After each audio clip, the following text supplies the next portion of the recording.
Hello, students. I hope you all are doing well.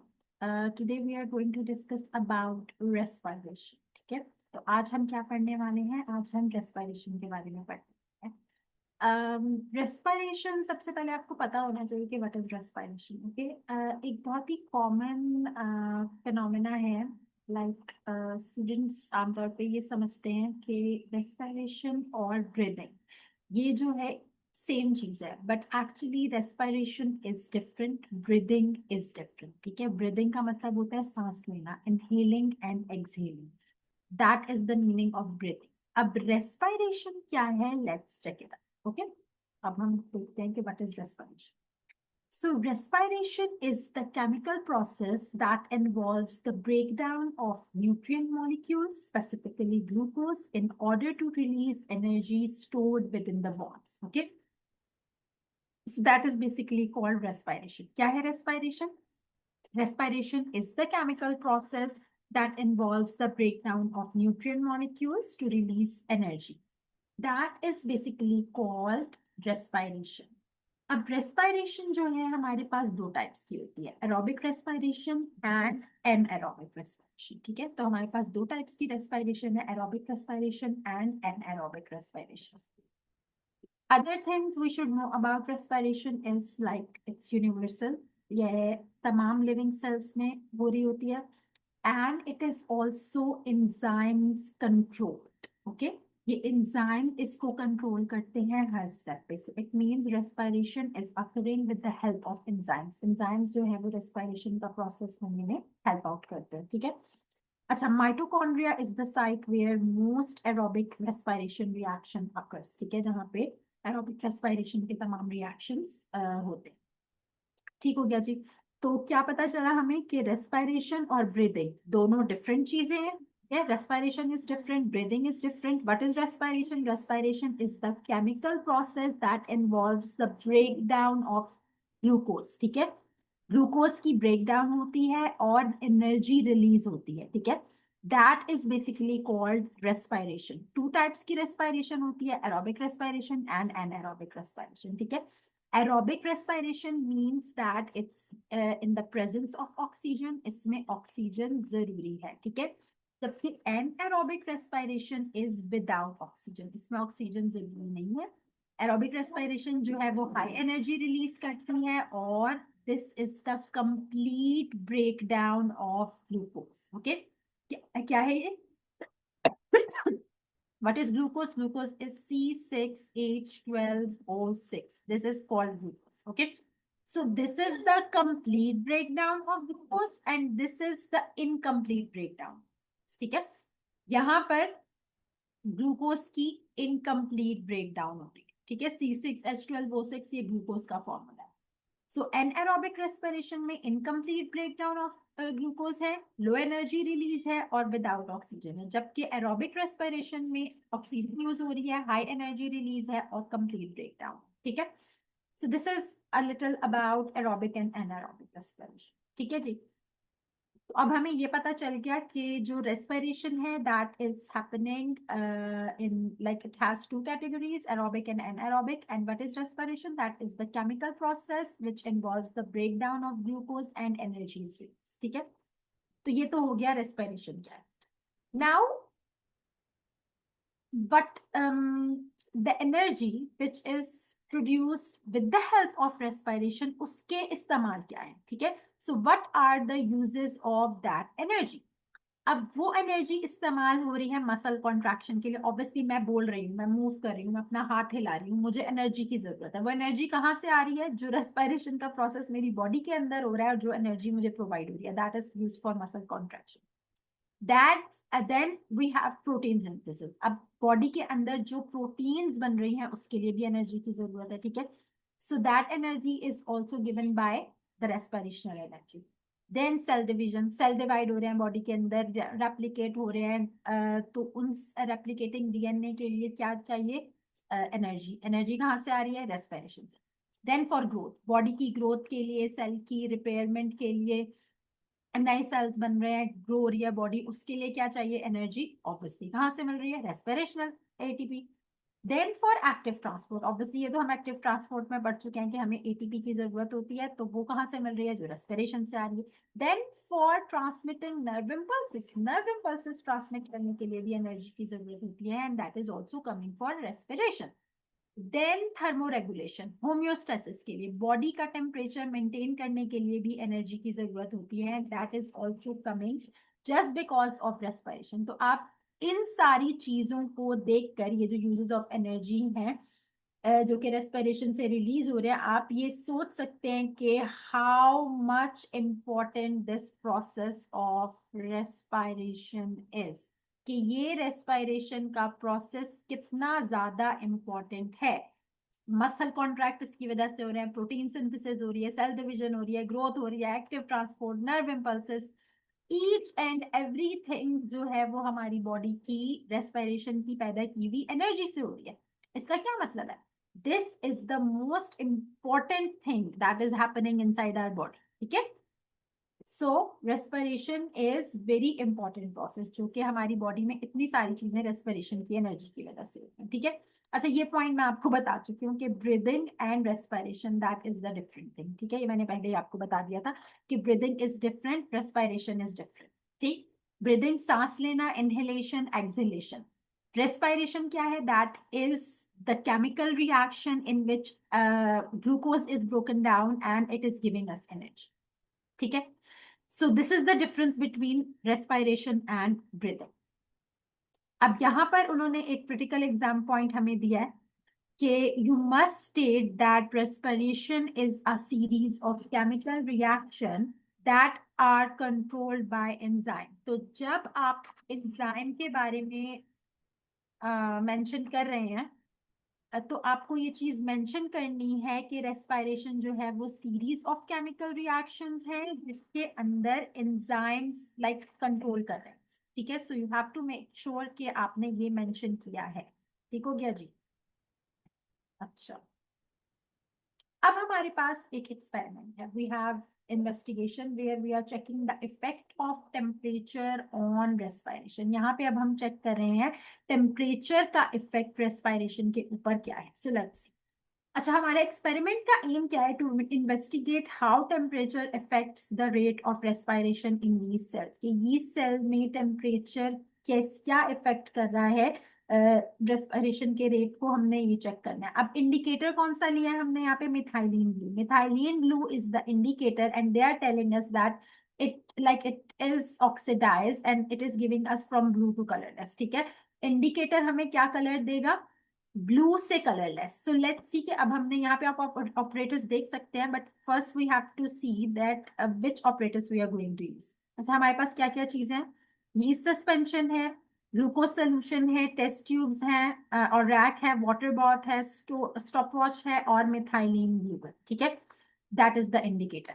तो ये सारी चीजें हमने इस्तेमाल करनी है। अब what is the procedure, first we have to prepare the water baths off for different temperature, ठीक है। हम we will set up water bath at the range of different temperature just like 20 degree Celsius, 30, 40, 50, 60, ये सारे water bath हमने prepare करके, then we have to mix the reactants. अब हम mix करेंगे equal volume of yeast suspension and glucose solution in the test tube, then we need to equilibrate it.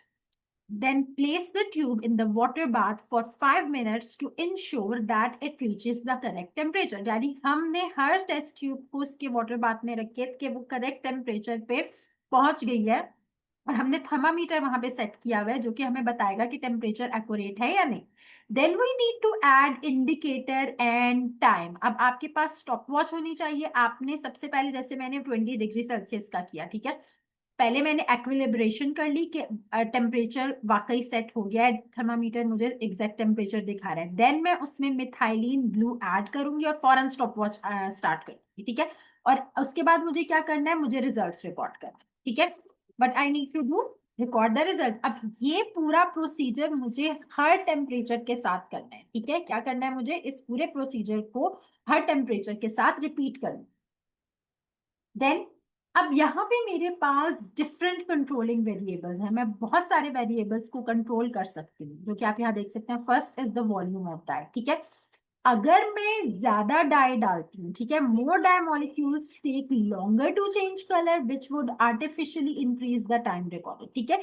तो appropriate amount of die मुझे डालनी है। अगर मैंने उसको ज्यादा डाल दिया तो ऑब्वियसली टाइम वैसे ही ज्यादा लगेगा, जो कि it means like my experiment is not correct. Then the yeast volume, more yeast cells means more enzymes. अगर मैंने यीस्ट का वॉल्यूम एक सर्टन क्वांटिटी से ज्यादा लिया है तो वो रेट को इंक्रीज कर देगा रेस्पिरेशन की, ठीक है। सो इट मींस लाइक मुझे एक स्पेसिफिक वॉल्यूम लेना है।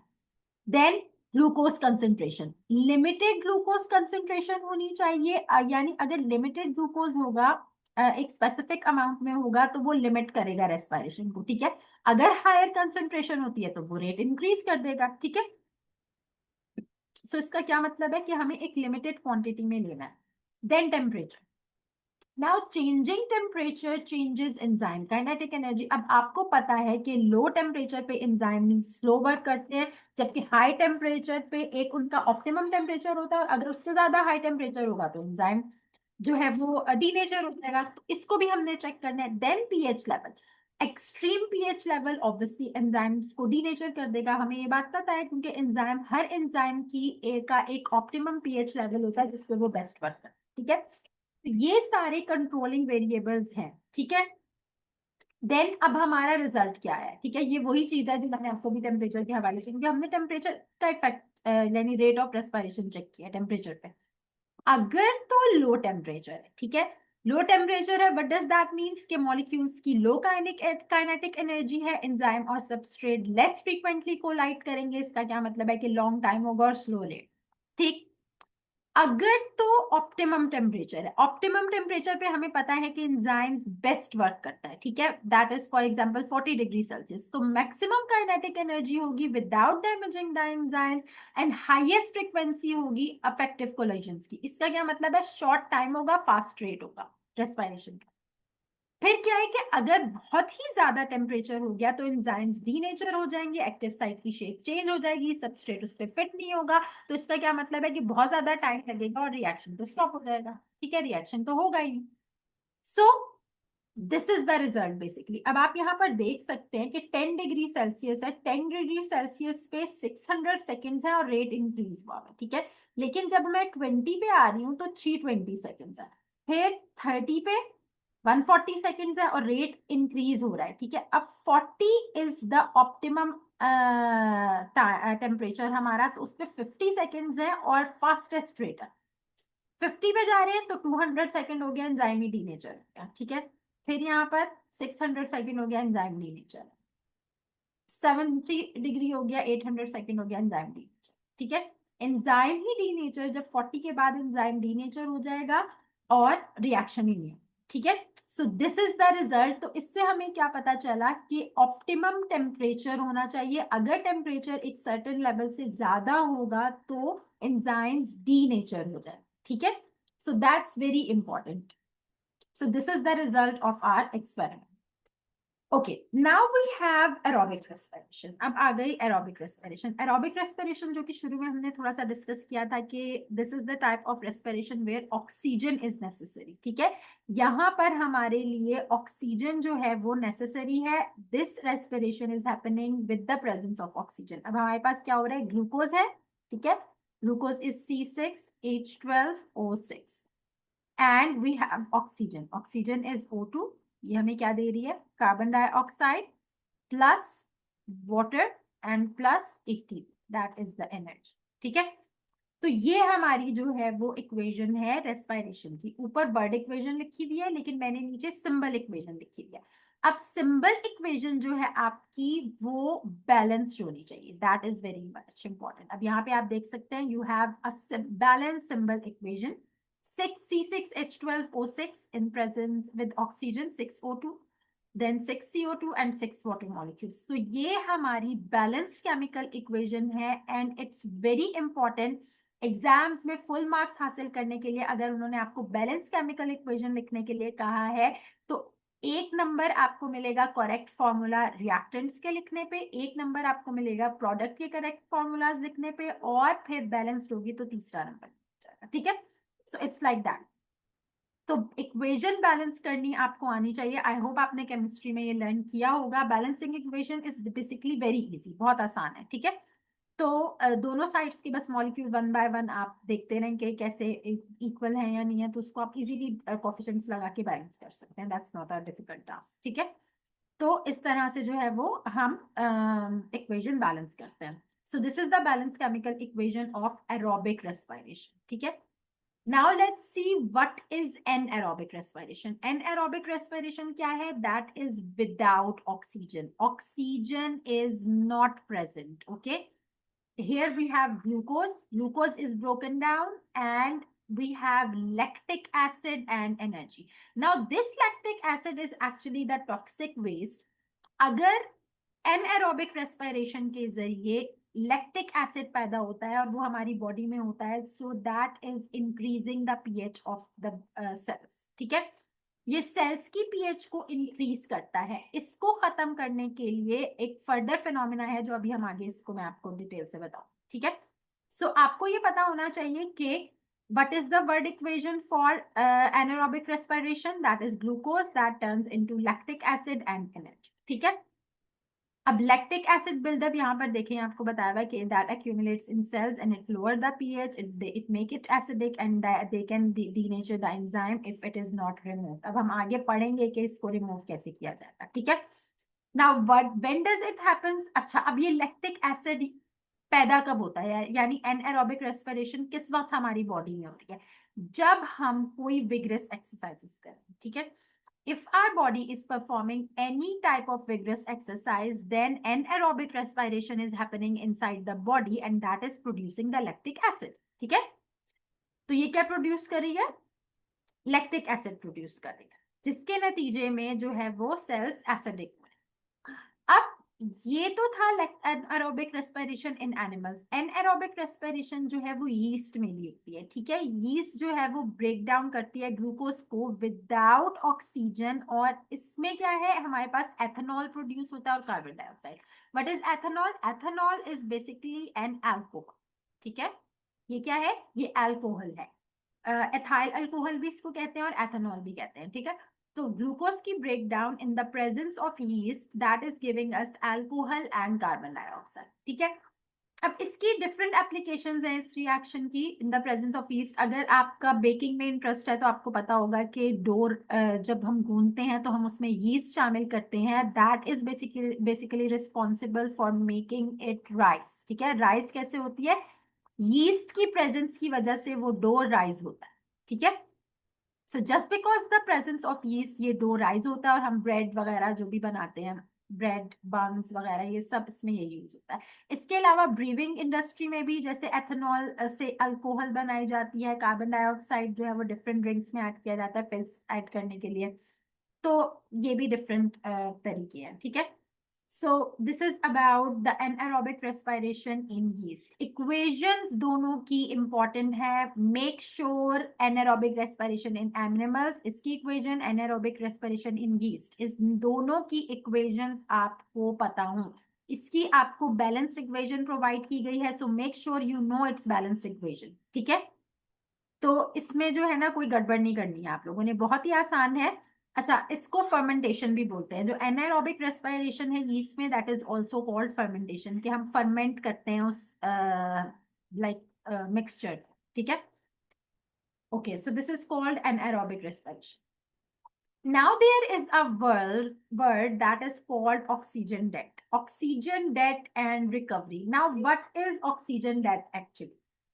अब आपको पता है कि जब हम विग्रस एक्सरसाइज कर रहे हैं तो हमारी बॉडी थक जाती है, ठीक है। और उसके बाद हम हैवीली ब्रेथ कर रहे होते हैं एक्सरसाइज के बाद। उसका क्या रीजन है, ठीक है। पहली क्या चीज है कि जो हमारे मसल सेल्स हैं वो विग्रस एक्सरसाइज होने के बाद लैक्टिक एसिड प्रोड्यूस करते हैं, ठीक है। ये यहाँ पे क्या हुई है? एनएरोबिक रेस्पिरेशन, ठीक है। क्या हुई है? Anaerobic respiration. एनएरोबिक रेस्पिरेशन के नतीजे में पैदा हुआ है लैक्टिक एसिड, जिसने पीएच लो कर, ठीक है। अब ये लैक्टिक एसिड ब्लड स्ट्रीम में जा रहा है और यानी इस लैक्टिक एसिड को हटाने के लिए यहाँ पे हम क्या करेंगे, इसको लेके जाएंगे मसल सेल्स के थ्रू लिवर, ठीक है। लिवर में चला गया। अब लिवर यहाँ पे हमारा मेन ऑर्गन है जो इसको ब्रेक करेगा, ठीक है। तो लिवर लैक्टिक एसिड का ब्रेकडाउन प्रोसेस करता है। लैक्टिक एसिड का रिएक्शन होता है ऑक्सीजन के साथ और ये इसको कन्वर्ट कर देते हैं कार्बन डाइऑक्साइड। तो ये ऑक्सीजन जो यहाँ यूज हो रही है that is the debt basically, ठीक है। How we are repaying the oxygen debt? We continue to breathe heavily and keep a high heart rate to deliver extra oxygen. क्यों हम बाद में भी थोड़ी देर तक heavily breath करते रहते हैं? क्योंकि हमारी बॉडी को हमने एक्स्ट्रा ऑक्सीजन डिलीवर करनी है ताकि ये ऑक्सीजन लैक्टिक एसिड के साथ रिएक्ट करके इसको कार्बन डाइऑक्साइड और वाटर में प्रोड्यूस कर सके, ठीक है। तो ये रिएक्शन भी आपको पता होना चाहिए कि ये लैक्टिक एसिड ऑक्सीजन के साथ रिएक्ट करके कार्बन डाइऑक्साइड और पानी बनाता है, ठीक है। और फिर इस कार्बन डाइऑक्साइड को आसानी से हम बॉडी से रिलीज कर देते हैं एज अ वेस्ट प्रोडक्ट, ठीक है। So this is basically called oxygen debt and recovery. बहुत ही इजी सा कॉन्सेप्ट है। आई होप आपको समझ में आ गया होगा। एक दफा फिर बता देती हूँ, जब हम विग्रस एक्सरसाइज कर रहे हैं तो उसके बाद हम थोड़ी देर तक क्यों हैवीली ब्रेथ कर रहे होते हैं? क्योंकि हमें वो ऑक्सीजन बनानी है जो कि लैक्टिक एसिड के साथ रिएक्ट करके कार्बन डाइऑक्साइड और वाटर प्रोड्यूस करे, ठीक है। So that's how we are repaying the debt. Okay, यहाँ पर अब आपकी आसानी के लिए एक बहुत अच्छा सा टेबल बना हुआ है जिसमें हमारे पास एरोबिक रेस्पिरेशन और एनएरोबिक रेस्पिरेशन का जो है वो प्रॉपर सारा क्या कह सकते हैं कि comparison, yes comparison is the right word. So comparison दिया गया है। एरोबिक रेस्पिरेशन में ऑक्सीजन की जरूरत है, एनएरोबिक में नॉट रिक्वायर्ड। एरोबिक रेस्पिरेशन में कंप्लीट ब्रेकडाउन ऑफ ग्लूकोज है, इन एनएरोबिक में इनकम्प्लीट ब्रेकडाउन है। एरोबिक रेस्पिरेशन हमें हाई एनर्जी प्रोवाइड करती है, एनारोबिक रेस्पिरेशन हमें लो एनर्जी प्रोवाइड करती है। एरोबिक रेस्पिरेशन जो है वो हमें कार्बन डाइऑक्साइड और वाटर दे रही है। एनारोबिक रेस्पिरेशन हमें दो टाइप की, क्योंकि एनारोबिक रेस्पिरेशन है, अगर एनिमल की है तो हमें लैक्टिक एसिड दे रही है, यीस्ट की है तो एथेनॉल और कार्बन डाइऑक्साइड प्रोवाइड कर रही है। फिर what is the location in cell? Aerobic respiration it's mitochondria, anaerobic respiration it's cytoplasm, ठीक है। So this is the complete comparison between aerobic and anaerobic respiration. Other than that, aerobic is for sustainable energy, anaerobic is for emergency power. Obviously, we discussed that. क्योंकि जो aerobic anaerobic respiration है वो emergency में use की जाती है, ठीक है। अच्छा, now we have the end summary. क्या क्या चीजें important है? respiration definition, aerobic respiration equation, anaerobic respiration in animals, in yeast, then we have temperature investigation and at the end we have a quick quiz also, ठीक है।